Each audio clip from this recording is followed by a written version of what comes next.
ભાવનગર શહેરના કુંભારવાડા વિસ્તારમાં પીવાના પાણીની સમસ્યાનું નિરાકરણ નહીં આવતા સ્થાનિકોએ રસ્તા રોક્યા। ઘણા લાંબા સમયથી પીવાના પાણીની સમસ્યાથી કુંભારવાડાના લોકો પીડાઈ રહ્યા છે। અનેક વખત સ્થાનિક કોર્પોરેટર તેમજ વોટર્સના અધિકારીને રજૂઆત કરવામાં આવી છે, તેમ છતાં પીવાના પાણીની સમસ્યાનું નિરાકરણ આવ્યું નથી। જે બાદ આજે મુખ્ય કુંભારવાડા નારી રોડને બંધ કરીને સ્થાનિક મહિલાઓ રોડ ઉપર ઉતરી આવી હતી। તો 3 વાગે રખડું ચાલુ મોટર કરી બરોબર પાણી ઈ જ કલાબે જોને કેટલા કોર્પોરેટરોને રજૂઆત કરી કોઈ આવતું નથી જોવા।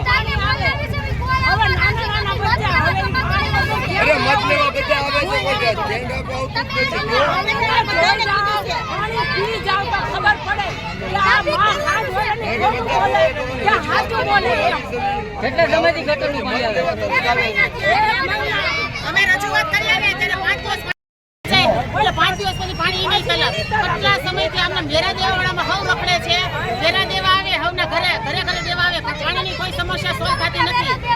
કેટલા સમયથી અમને અમારા પાણીના બિલ કેટલા આવે છે, લાઇટ બિલ એટલા પાણીના કેટલા આવે છે, અમારે શું કરવાનું? કોઈ પ્રશ્ન સોલ્વ થતો નથી। આવે ગટરવાળાને ફોન કરીએ તો ગટર સાફ કરી જાય, જ્યારે રજૂઆત કરીએ ત્યારે 5-10 દી પાણી સારું આવે, પાછા આ મેલામાં પાણી સારું આવે, આ રસ્તામાં ખરાબ આવે, તેનું કારણ શું?